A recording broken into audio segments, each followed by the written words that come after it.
La radio qui vous parle de NBA, c'est Radio Off Basket. Le basketball, c'est mieux à la radio.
Westbrook all the way for the scoop, and he got the good English. You gotta find him.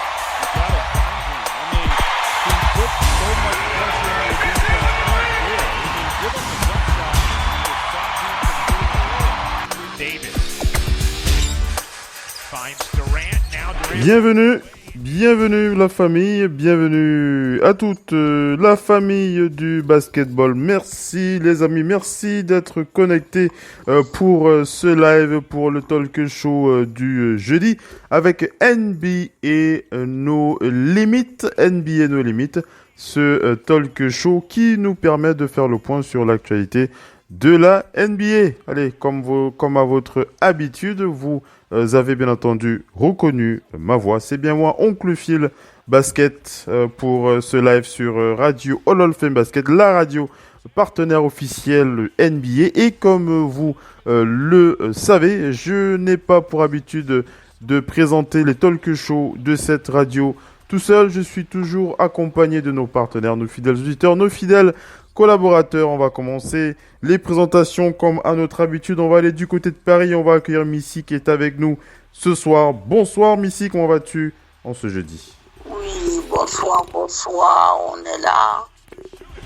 Encore une fois depuis Ici, ce on soir. n'a pas la grande forme avec cette compétition africaine là qui ne retient pas tous nos espoirs. Vas-y Missy pour ton introduction. Oui, on n'a pas la grande forme. Il y a surtout beaucoup de désordre. Quand on va à la compétition, il faut partir avec les éléments. Il faut partir avec une assise. Pour pouvoir rivaliser avec les meilleurs, il faut être parmi les meilleurs. Le sport ne supporte pas d'approximation. Alors ceux qui perdent, on dit toujours « Ah ben ils n'ont pas eu de chance ». Mais il n'y a pas de question de chance dans le sport. J'ai été extrêmement déçu pour avoir vu ce match de l'équipe camerounaise de basket. Nos Lions, elles ont été dominantes dans le début du match. Tout allait pour le mieux. Et alors qu'elles ont une grande avance, elles ont perdu une avance en peu de temps. En un quart-temps et demi, elles ont disparu complètement du jeu.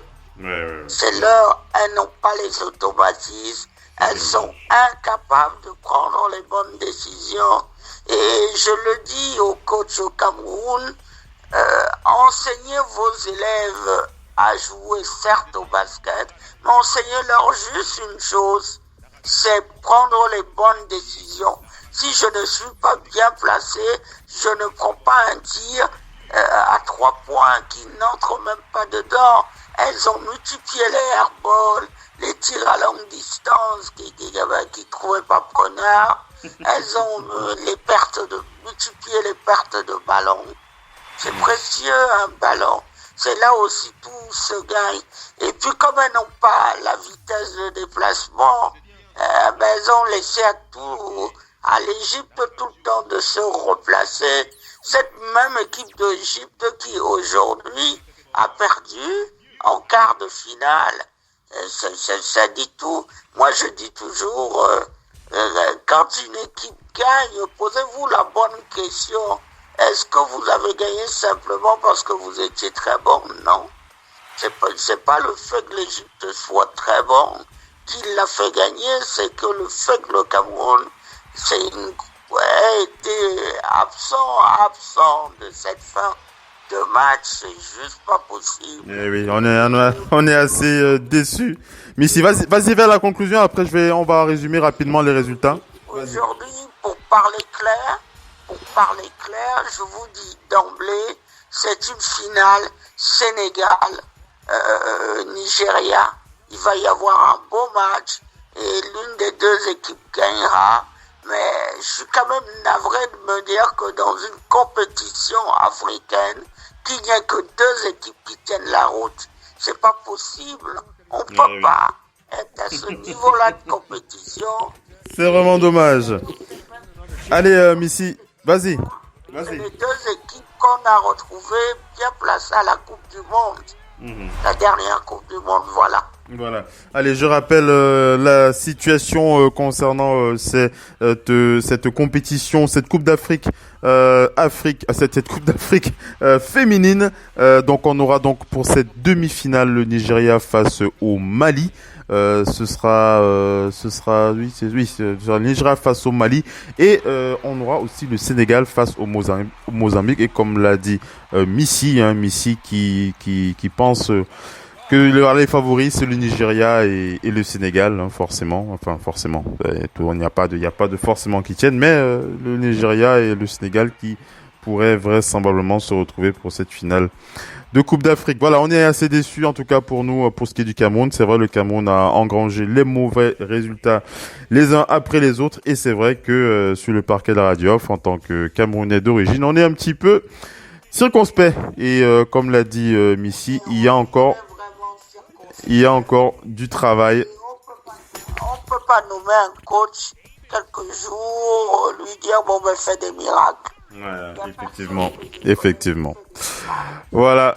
Allez, pour cette page basket féminin du côté de l'Afrique, on aura l'occasion de revenir, bien entendu, sur ces résultats, et on va enchaîner rapidement avec la suite du talk show. On va parler NBA comme à notre habitude, les amis. On va annoncer le programme.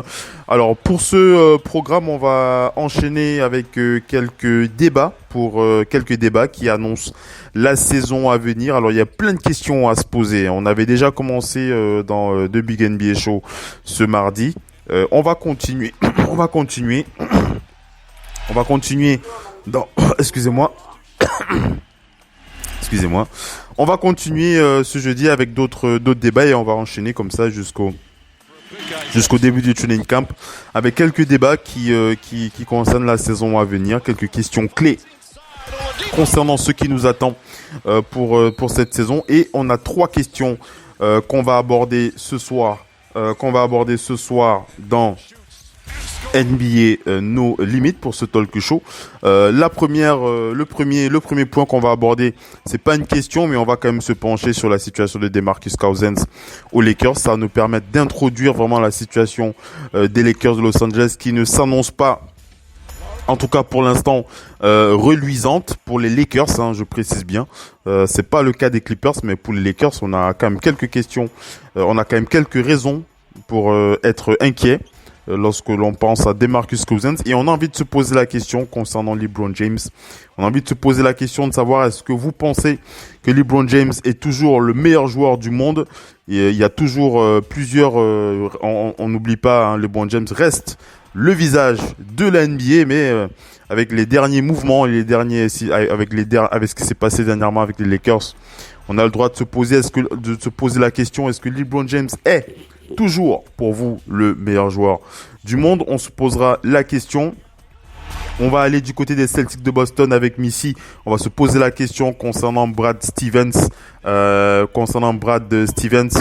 que vous faites toujours confiance à Brad Stevens, vous qui êtes fan des Celtics de Boston? Est-ce que vous faites confiance à Brad Stevens pour vous amener le plus haut, hein? Quand je parle du plus haut, je parle bien entendu de cette finale de conférence pour les playoffs. Est-ce que vous êtes toujours aussi confiant avec Brad Stevens comme coach?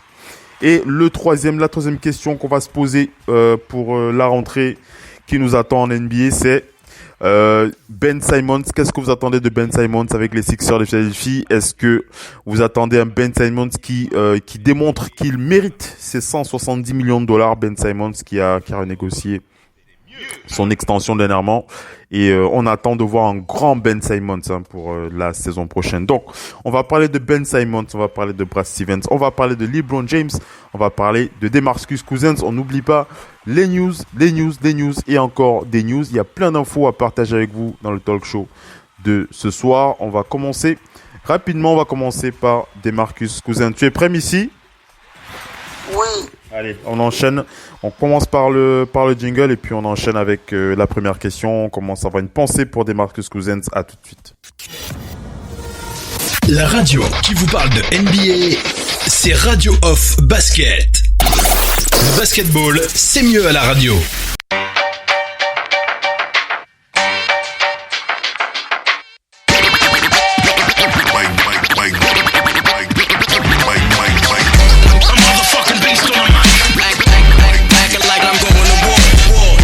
Allez, on enchaîne avec la suite de ce talk show. Nous sommes dans NBA No Limit et on commence donc de chance où une véritable avalanche de malchance, mais DeMarcus Cousins s'est fait donc mal au genou lors d'une séance d'entraînement. C'était à Las Vegas et selon Adrian Wojnarowski, son genou aurait heurté celui d'un autre joueur.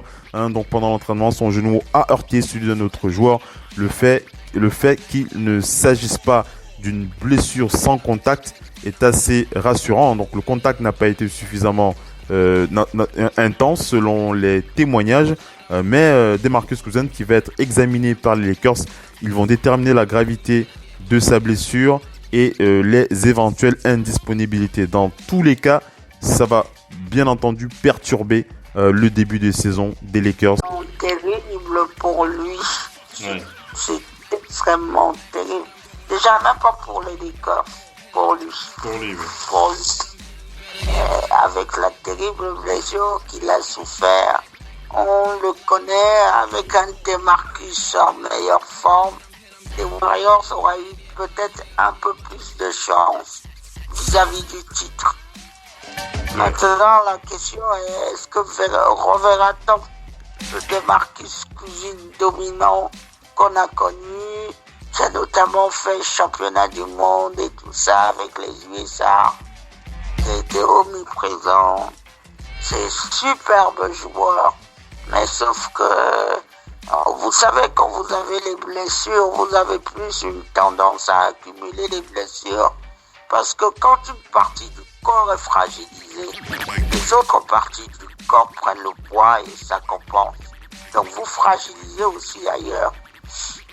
Alors, vas-y Missy, parce que je voulais justement qu'on introduise un peu le cas global de ces Lakers, parce que si on prend le Big Three, ce Big Three des Lakers, c'était Marcus Cousins, LeBron James et Anthony Davis, ce n'est plus des joueurs de la toute première jeunesse, donc c'est des joueurs, LeBron James, on reviendra sur son cas, une carrière qui a été aussi on va dire mis en suspens à cause d'une blessure. Anthony Davis lui-même est un abonné des blessures, il faut le rappeler, c'est quand même un abonné des blessures. DeMarcus Cousins aussi, les Lakers ils sont sur une saison à très gros risque, Missy. Oui, mais on ne peut pas décréter que quelque chose a un Big Three quand personne n'a joué. On a connu les bons Big Three, mais c'est quand on appelle le Big Three quand vous jouez et que vous mettez en place quelques automatismes. Mais avec les réseaux sociaux, tout est mélangé maintenant. Tout le monde spécule surtout. Aujourd'hui, c'est le papier qui a pris la relève. Du temps de Michael Jordan, d'Hakeem Olajuwon, tout se passait sur un terrain. La spéculation n'était pas en dehors des terrains.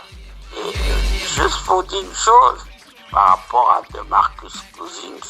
Pour observer la NBA, même du temps de Jordan, il y a très peu de joueurs qui sont revenus de blessures et qui ont réussi à retrouver un niveau.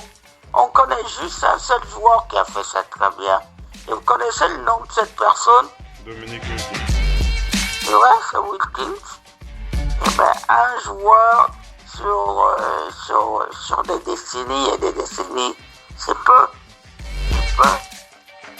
Même les Kobe Bryant, ils sont pas revenus des blessures.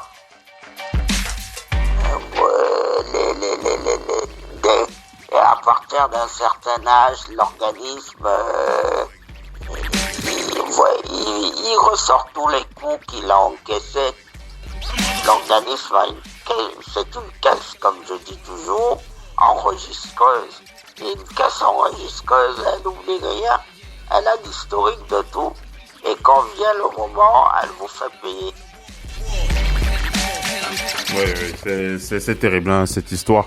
En tout cas, la situation des Lakers qui pose vraiment question et ça nous permet d'introduire le second sujet rapidement concernant la suprématie de LeBron James, hein, qui pose véritablement question, qui va être beaucoup plus intense à partir de la rentrée.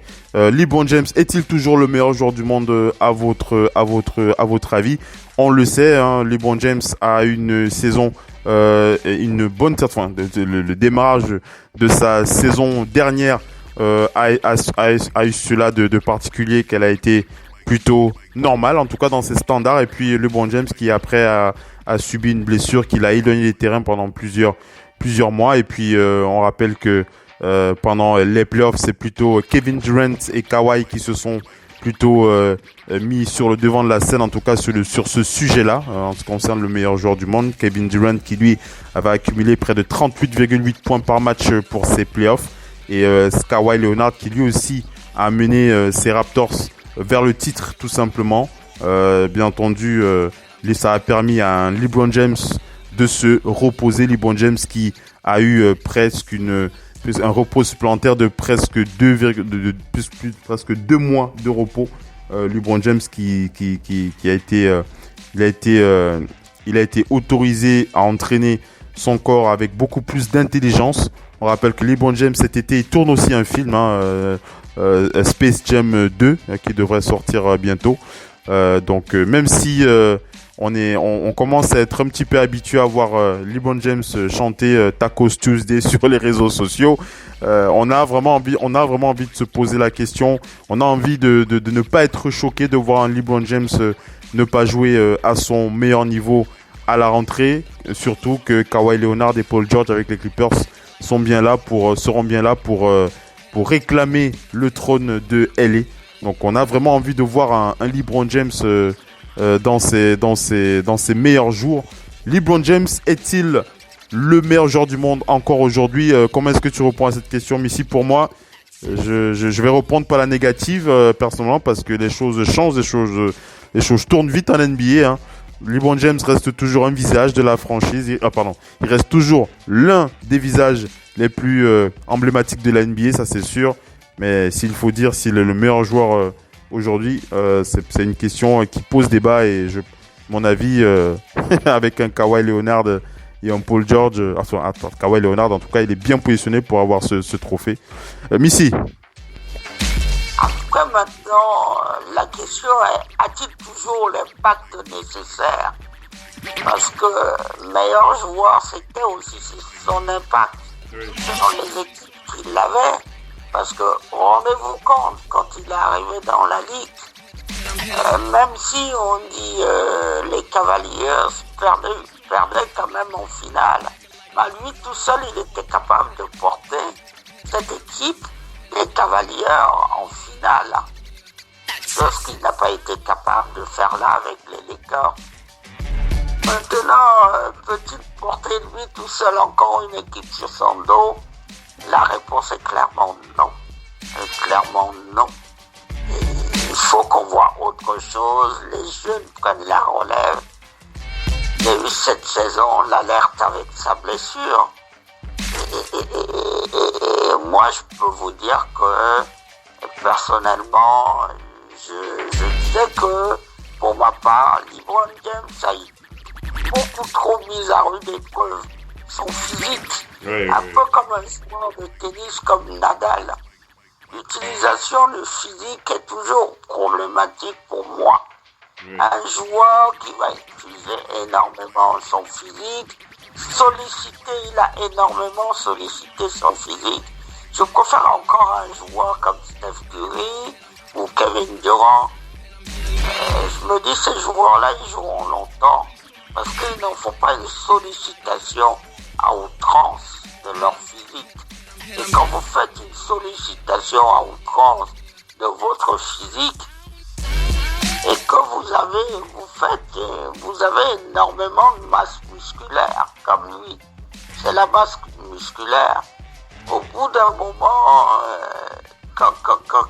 même quand vous êtes blessé ou quand ça va un peu moins, la masse musculaire, c'est des kilos en trop quand vous vous déplacez un peu moins. Je ne sais pas si on se comprend un petit peu, oncle Phil. C'est ça, c'est problématique la masse musculaire. Parce que la masse musculaire, quand vous la portez, vous portez quand même des kilos. C'est ce que les gens ne disent pas assez. Maintenant, il faut qu'il puisse, il est encore très très bon joueur. Il faut qu'il puisse s'économiser, ne plus jouer autant qu'il le faisait avant et pouvoir utiliser ses autres aptitudes. Or, je me demande quelle va être sa place sur le terrain. Surtout s'il y a des soucis, surtout s'il y a des soucis de santé. Hein, j'espère que ça va pas être le cas, mais on espère que au niveau santé, ça va tenir le coup. De toute façon, on se pose la question. On aura encore l'occasion de se poser. Vas-y, tu conclus et puis on enchaîne avec le sujet suivant. La question de son utilisation sur le terrain va se poser. Et ça, des problématiques au jour d'aujourd'hui. Dans tout grand joueur, même n'importe quel joueur, c'est quelle est votre place sur le terrain. On aura l'occasion de revenir dessus. On va enchaîner avec le second sujet. On va parler de Ben Simmons, Missy. Ben Simmons, ce joueur dont on parlait encore récemment. Ben Simmons, ce joueur qui a re-signé pour cette énorme extension, 170 millions de dollars. On attend vraiment un Ben Simmons nouveau. En tout cas, nouveau, je sais pas si c'est le mot qu'il faut utiliser, mais on connaît, on connaît le talent du joueur. On sait que ça, le plus gros problème de Ben Simmons, c'est sa capacité à être assez mauvais au tir à mi-distance. On le sait, c'est un joueur au physique extraordinaire. Sa défense n'est pas ce qu'il y a de plus exceptionnel, même s'il sait défendre. Son attaque a bien entendu besoin de travail en matière de shoot et de lancer franc, mais il a encore beaucoup de moments pendant lesquels il atteindra, il aura certaines difficultés. Hein. Alors c'est vrai, on a vu les vidéos, je sais pas, vous avez dû voir sur les réseaux sociaux des vidéos de Ben Simmons enchaîner les tirs à 3 points. On sait qu'il est gaucher, hein, Ben Simmons. Si vous l'avez pas, je pense qu'il est bien, il est gaucher. Hein. Je dis pas si je me trompe pas. Ben Simmons qui est gaucher comme un certain LeBron James qui lui aussi est gaucher, même si LeBron James il joue de la main droite aussi, hein. Il joue des deux mains, hein. Il est gaucher de nature mais il joue des deux mains. Voilà. Donc Ben Simmons, vous avez vu si vous avez vu ces vidéos d'entraînement où il a enchaîné les tirs à 3 points, on espère que ça va pouvoir se traduire sur le parquet. Donc s'il a suffisamment réglé son tir et qu'il arrive à enchaîner ça pendant les matchs, on pourra dire qu'il a gagné chaque centime de cette extension de rookie de 170 millions de dollars. Et bien entendu, si c'est pas le cas, je pense qu'il y aura beaucoup de dents qui vont grincer sur les travées des parquets NBA à la rentrée. Mais ici, un Ben Simmons, j'ai envie de voir un Ben Simmons une autre étape, un autre joueur, une autre dimension. Ben Simmons, Missy avec les Sixers, c'est notre cher Joel Embiid. Une autre dimension, il faut vraiment qu'on le voit. Il a le potentiel, il a un talent énorme. Mais s'il n'améliore pas sa situation au tir, au lancer franc, c'est problématique. Parce que quand on pense on dit quand même Raptors Sixers c'est allé en 7 matchs avec un Ben Simmons bien meilleur, les Sixers passaient. Ils jouent là-dessus aussi. Ouais, c'est clair. Donc on attend de voir aussi un grand Ben Simmons la saison prochaine. Et il va falloir ce Ben Simmons là. Ouais. Un énorme Ben Simmons. Parce que non, on dit bon, avec Joel Embiid, ils forment l'un des meilleurs duos, mais c'est quand même un duo déséquilibré. Déséquilibré encore.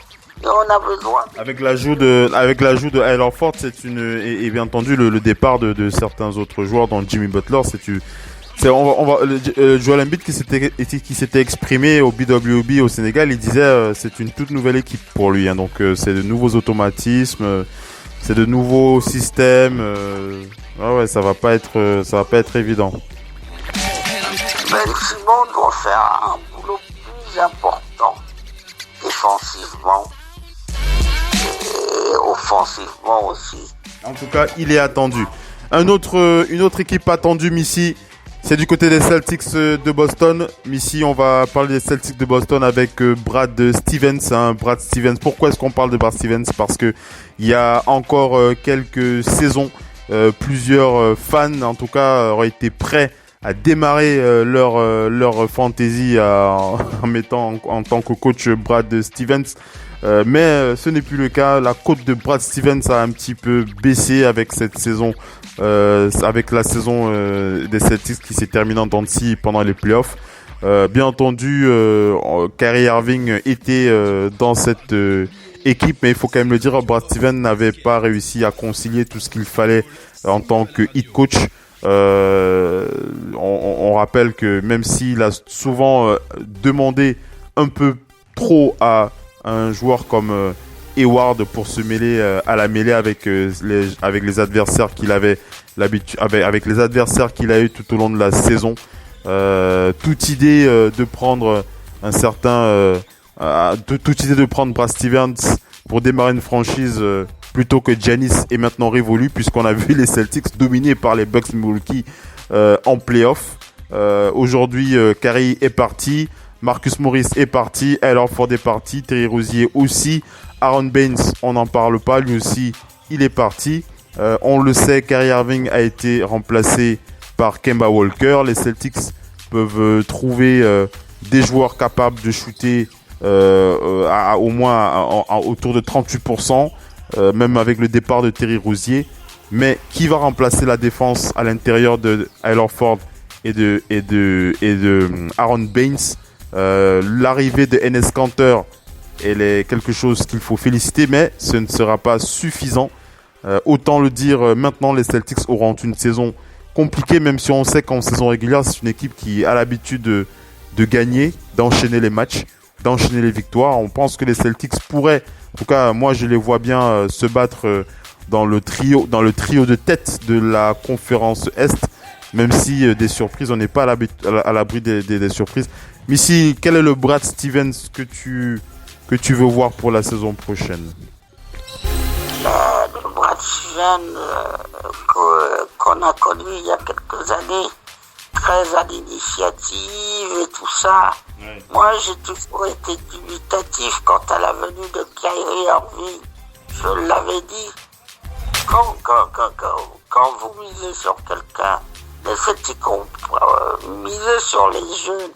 Et puis finalement, pour finir par se débarrasser de tous ces jeunes, on s'est débarrassé d'Avi Bradley et de tous ces joueurs. Certains sont partis, d'autres sont arrivés. Il faut vraiment un peu plus de stabilité. Il faut maintenant que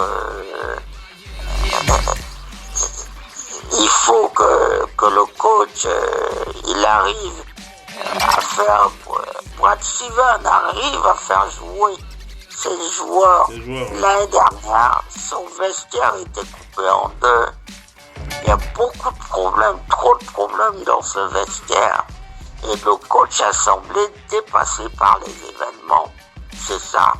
Quand vous ne tenez pas vos joueurs, ben vous êtes coach pour prendre les décisions et ramener chaque joueur dans ses responsabilités et dans ce qu'il doit faire. Et en ça, le Brad Stevens a failli. Vous ne pouvez pas faillir.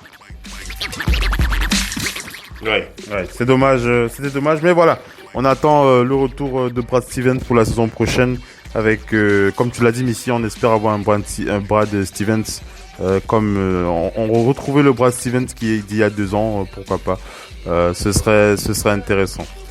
Voilà pour quelques impressions concernant les trois dossiers pour ce talk show. On aura l'occasion de revenir sur d'autres dossiers pour les prochaines éditions.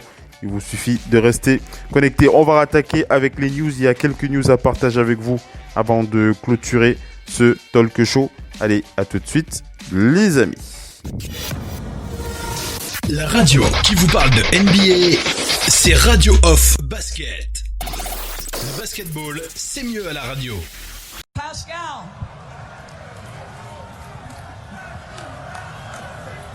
Pascal Siakam, a man who a year ago we've talked about this. You couldn't stay on the floor, and yet in the games that mattered, Game 1 and Game 6, you were sensational. So, how do you grow that much in such a short period of time, and what's it been like celebrating this with these men? Oh man, it's been an unbelievable experience for me, just learning every single day from these guys, and you know, it's my first rodeo, you know, being at this stage, and every single day, every single game in the playoffs, I keep getting better, I keep learning, I keep improving. It's just great, man. Amazing for Cameroon. You see the flag, and you know, Africa in general, to be here and be able to celebrate with these guys, amazing. Congratulations. La radio qui vous parle de NBA, c'est Radio Off Basket. Le basketball, c'est mieux à la radio.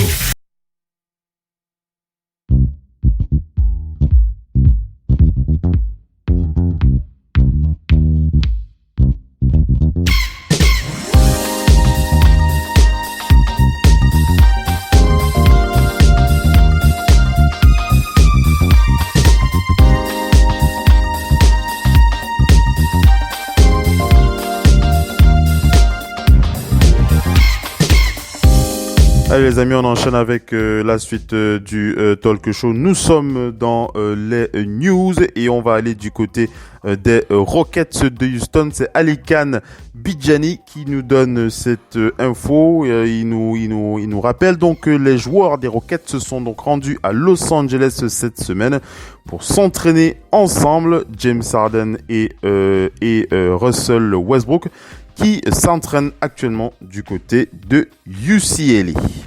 On va aller du côté de la qui nous donne cette info. On va aller du côté des Clippers de Los Angeles. C'est Andrew Graff qui donne l'info pour les Clippers de Los Angeles. Ils ont annoncé leur match d'exhibition, leur match de pré-saison. Vous savez qu'en pré-saison, les franchises organisent certains matchs avec d'autres équipes dans d'autres championnats. Et donc les Clippers qui affronteront les Sharks de Houston et de Shanghai du côté de Hawaï. Donc les Clippers qui seront à Hawaï, ce sera la date, c'est prévu pour février, mars, avril, mai, juin, juillet, août, septembre, novembre, voilà. En tout cas, c'est pour la période de septembre-octobre. Je dis pas de bêtises là, voilà. Ce sera du côté de Hawaï pour les Clippers. On va aller du côté de la Chine. C'est Emiliano Carchia qui nous parle de Jerry Bayless. Jerry Bayless, vous vous souvenez, cet ex-joueur NBA qui a accepté de jouer pour l'équipe de Sichuan Basket. C'est du côté de la Chine. Bayless qui était du côté des Timberwolves du Minnesota la saison dernière. On va aller du côté cette fois, on va aller du côté des Nets de Brooklyn avec l'apparition d'un nouveau, apparemment un nouveau propriétaire, puisque pour ceux qui suivent un petit peu les Nets, vous savez que le propriétaire l'actionnaire majoritaire était encore Mikhail Prokhorov. Ce n'est plus le cas aujourd'hui puisque il s'agit d'un certain Joseph Tsai qui qui est sur le point de conclure un accord en vue de l'acquisition de la participation majoritaire des Nets de Brooklyn. Donc voilà, et la transaction devrait être finalisée d'ici ce week-end. Et ça donnera une valeur des Nets qui tournera autour de 2,35 milliards de dollars. Donc pour revenir pour comprendre un petit peu qui est cet actionnaire majoritaire qui va donc être le futur actionnaire majoritaire des Nets, il s'agit de Joseph Chung-Ting Tsai. J'espère que je prononce bien. C'est un milliardaire taïwanais canadien qui est le cofondateur et vice-président du groupe Alibaba. Voilà, vous connaissez le groupe Alibaba. Donc il s'agit donc de son cofondateur et vice-président Joseph Chung Tsai qui sera donc actionnaire majoritaire des Nets de Brooklyn. Ce sera finalisé cette fin de semaine. On va du côté de la NCAA avec encore une affaire en justice pour des pots de vin qui semblerait-il auraient donc été versés à des joueurs amateurs, et c'est Nike qui est donc dans l'affaire, et cette affaire qui frôlerait de près aussi Zion Williamson. Ce sont donc les avocats représentant Michael Avenatti qui ont déposé mercredi une requête en justice selon laquelle un employé de Nike aurait approuvé des paiements à l'attention de Zion Williamson et aussi à l'attention d'un certain Romeo Langford depuis lorsqu'ils étaient au lycée. C'était en février 2017. On rappelle qu'ils auraient touché des sommes qui tourneraient autour de 35 000 $, voire 20 000 $. Et les preuves qui auraient donc été saisies ce sont des preuves qui ont été saisies à travers des SMS et des emails qui viennent des documents de cette période entre 2016 et 2017. Donc l'affaire est toujours en justice, donc on va voir comment ça va se dérouler. Qu'est-ce que tu veux dire, Messi? Tu veux dire quoi? Une chose, il faut sortir de cette hypocrisie de la NCAA, des universités. Il faut réintroduire cette possibilité qu'avaient les jeunes d'entrer directement à la NBA. L'une des dernières personnes, il en reste deux encore, Dwight Howard, il reste aussi LeBron James. Il faut sortir de cette hypocrisie parce que beaucoup de ces jeunes qui veulent entrer directement à la NBA viennent parfois de milieux pauvres et veulent toucher, ils veulent vivre de leur sport. On enchaîne. On va du côté du Canada. C'est Doug Smith qui donne l'info concernant l'équipe nationale canadienne avec l'absence de Corey Joseph. Corey Joseph qui n'a pas encore rejoint l'équipe l'équipe canadienne. Corey Joseph qui serait actuellement en Australie avec l'équipe canadienne. On s'attend à ce qu'il rejoigne la team bientôt. Il affrontera donc l'Australie vendredi, donc demain. LeBron James a donc ouvert, il a conçu un terrain du côté de son école St. Mary High School. On rappelle qu'il avait travaillé à la refondation de cette école. Il a donc conçu un terrain de basket de ce côté-là. Il a effectué l'inauguration de ce terrain cette semaine. LeBron James et ses anciens camarades de lycée qui étaient donc de ce côté-là. On va du côté de la Suisse avec Clint Capela qui pourrait être libéré de ses obligations NBA jusqu'au début de la nouvelle saison, bien qu'il soit actuellement avec l'équipe nationale suisse en quête d'une place pour les éliminatoires pour l'Euro, pour l'Eurobasket. Clint Capela, on rappelle que la Suisse a subi un revers important lors de leur dernier match face au Portugal de 84-68. On va terminer avec les Clippers de Los Angeles. Tyronn Lue, qui semblerait-il serait très très proche de signer un accord pour jouer. Tyronn Lue ne joue plus, il est coach. Donc Tyronn Lue qui pourrait être assistant coach, c'est Andrew Graff qui donne l'info. Tyronn Lue qui finaliserait donc un accord pour travailler aux côtés de Doc Rivers comme assistant coach. On rappelle que Tyronn Lue était candidat en tant que head coach avec les Lakers de Los Angeles. Donc ça ferait tout drôle de voir Tyronn Lue face aux Lakers cette fois en tant qu'assistant coach. On rappelle que les Lakers aussi, ils ont une palanquée d'assistants coach de renom avec Jason Kidd par exemple. Jason Kidd, les Lakers qui aussi, ils ont une très très grosse effectif pour ce qui est du coaching. Donc voilà un peu pour quelques news qu'on a partagé avec vous. On va clôturer le show de ce soir. Missy, merci d'avoir été connecté avec nous. Tu veux dire une dernière chose, un dernier mot? Juste avant de clôturer le show, c'est Team USA actuellement qui est un peu mal au point. Ouais. Ils ont perdu contre une équipe composée de joueurs de D-League et de joueurs américains de l'étranger. Ça va un peu mal pour cette équipe, mais il ne faut pas avoir aucun doute. Greg Popovich est en train de faire les réglages et ils seront présents à la Coupe du Monde. Ah ça, ils feront ce qu'il faut. Voilà Missy, merci d'avoir été connecté avec nous. Merci d'avoir été connecté avec nous pour ce talk show. On se dit à la prochaine Missy. Restez bien connecté. Missy, merci d'avoir été avec nous. Didier Arafat qui a perdu la vie dans un accident de la route. Voilà. Nous pensons aussi pour cet artiste Didier Arafat. C'est clair. Merci Missy d'avoir été connecté avec nous. À la prochaine. Passe une bonne soirée. À la prochaine les amis. Merci d'avoir été connecté avec nous. C'était un réel plaisir pour ce live NBA nos limites. On vous donne rendez-vous prochainement. Restez bien connectés pour les autres talk shows. On rappelle, Radio Hall of Fame Basket est la seule radio digitale qui parle de NBA, qui est toujours connectée 24h/24, 7 jours sur 7. Voilà, c'est comme ça que ça se passe sur le parquet de la Radio Off. À très très bientôt. Bye bye.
La radio qui vous parle de NBA, c'est Radio Off Basket.